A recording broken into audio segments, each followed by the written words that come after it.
Channel में आज के वीडियो में हम गुरुवार व्रत की कथा को सुनेंगे। तो चलिए कथा को शुरू करते हैं। भारतवर्ष में एक प्रतापी और दानी राजा राज्य करता था।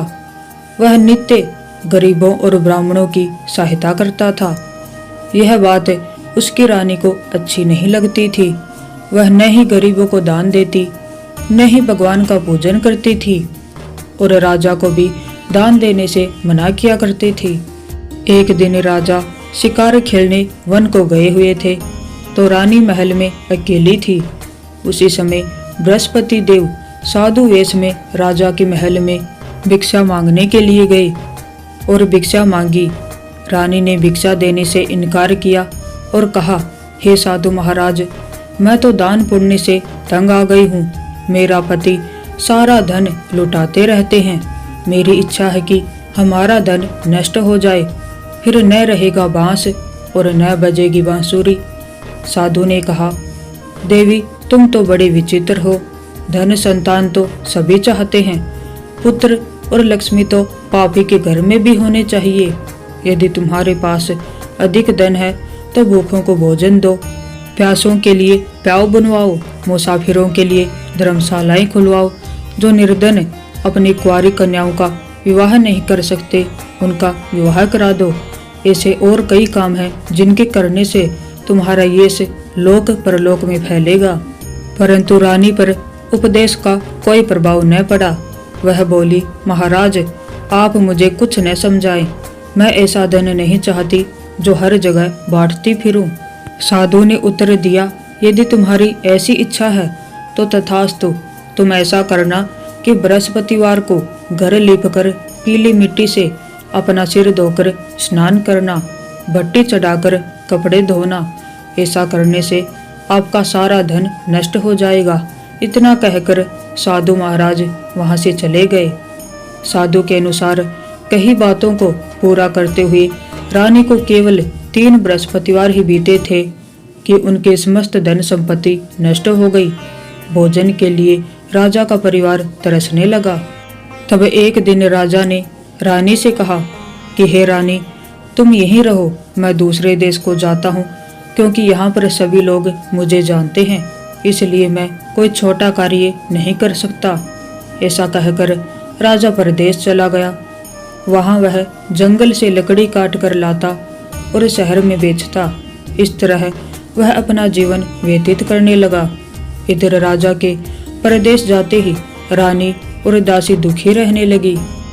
एक बार जब रानी और दासी को 7 दिन तक बिना भोजन के रहना पड़ा तो रानी ने अपनी दासी से कहा, हे दासी, पासी के नगर में मेरी बहन रहती है। वह बड़ी धनवान है, तो उसके पास जा और कुछ ले आ, ताकि थोड़ी बहुत गुजर बसर हो जाए। दासी रानी की बहन के पास गई। उस दिन गुरुवार था और रानी की बहन उस समय बृहस्पतिवार व्रत की कथा सुन रही थी। दासी ने रानी की बहन को अपनी रानी का संदेश दिया, लेकिन रानी की बड़ी बहन ने कोई उत्तर नहीं दिया। जब दासी को रानी की बहन से कोई उत्तर नहीं मिला तो वह बहुत दुखी हुई और उसे क्रोध भी आया। दासी ने वापस आकर रानी को सारी बात बता दी। सुनकर रानी ने अपने भाग्य को कोसा। उधर रानी की बहन ने सोचा कि मेरी बहन की दासी आई थी, परंतु मैं उससे बोली नहीं, इससे वह बहुत दुखी हुई होगी। कथा सुनकर और पूजन समाप्त करके वह अपनी बहन के घर आई और कहने लगी, हे बहन, मैं बृहस्पतिवार का व्रत कर रही थी। तुम्हारी दासी मेरे घर आई थी, परंतु जब तक कथा होती है तब तक न तो उठते हैं और न ही बोलते हैं, इसलिए मैं नहीं बोली। कहो दासी क्यों आई थी? रानी बोली, बहन तुमसे क्या छिपाऊं, हमारे घर में खाने तक को अनाज नहीं था। ऐसा कहते कहते रानी की आंखें भर आई। उसने दासी समेत पिछले 7 दिनों से भूखे रहने की बात अपनी बहन को विस्तार पूर्वक सुना दी। रानी की बहन बोली, देखो बहन, भगवान बृहस्पति देव सबकी मनोकामना को पूर्ण करते हैं। देखो शायद तुम्हारे घर में अनाज रखा हो। पहले तो रानी को विश्वास नहीं हुआ, पर बहन के आग्रह करने पर उसने अपनी दासी को अंदर भेजा तो उसे सचमुच अनाज से भरा एक घड़ा मिल गया। यह देखकर दासी बड़ी हैरान हुई। दासी रानी से कहने लगी, हे रानी, जब हमको भोजन नहीं मिलता तो हम व्रत ही तो करते हैं, इसलिए क्यों न इनसे व्रत और कथा की विधि पूछ ली जाए ताकि हम भी व्रत कर सकें। तब रानी ने अपनी बहन से बृहस्पतिवार व्रत के बारे में पूछा।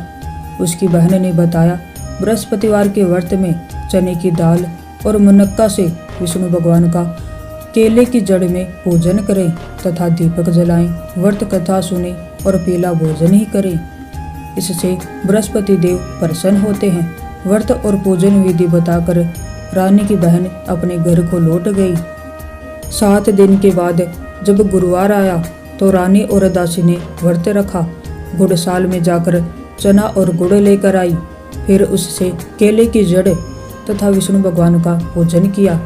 अब पीला भोजन कहाँ से आए, इस बात को लेकर दोनों बहुत दुखी थे। चूँकि उन्होंने व्रत रखा था इसलिए बृहस्पति देव उनसे प्रसन्न थे। इसलिए वे एक साधारण व्यक्ति का रूप धारण करके 2 थालों में सुंदर पीला भोजन दासी को दे गए। भोजन पाकर दासी प्रसन्न हुई और फिर रानी के साथ मिलकर भोजन ग्रहण किया। उसके बाद वे सभी गुरुवार को व्रत और भोजन करने लगी। बृहस्पति भगवान की कृपा से उनके पास फिर से धन संपत्ति आ गई, परंतु रानी फिर से पहले की तरह आलस्य करने लगी। तब दासी बोली, देखो रानी, तुम पहले भी इस प्रकार आलस्य करती थी। तुम्हें धन रखने में कष्ट होता था, इस कारण सभी धन नष्ट हो गया। अब जब भगवान बृहस्पति की कृपा से धन मिला है तो तुम्हें फिर से आलस्य होता है।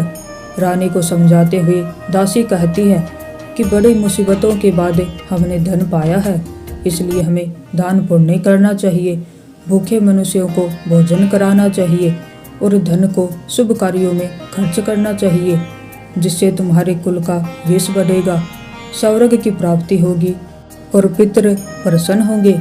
दासी की बात मानकर रानी अपना धन शुभ कार्यों में खर्च करने लगी, जिससे पूरे नगर में रानी का यश फैल गया। तो ये थी बृहस्पतिवार की व्रत कथा।